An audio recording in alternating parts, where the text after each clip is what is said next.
本日は電子レンジで簡単きなこチョコレートを作ります。今回使った材料はチョコレート 20g、水 20g、きなこ 3g、チョコレート 20g。お好みのチョコレートを使ってください。水 20g、羅漢果や砂糖などお好みで。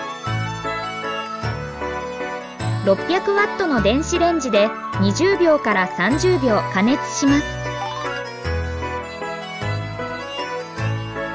滑らかになるまでよく混ぜます。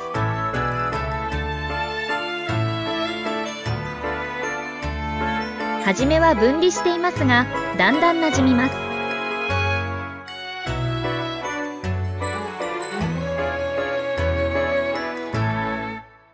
ツヤが出たら完成です。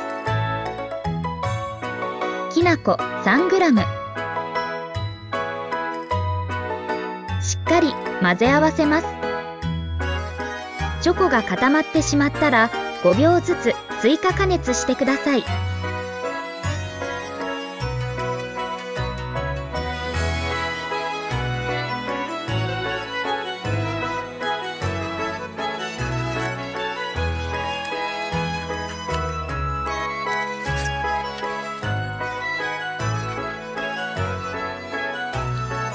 先ほどの生地を1個か2個に分けます。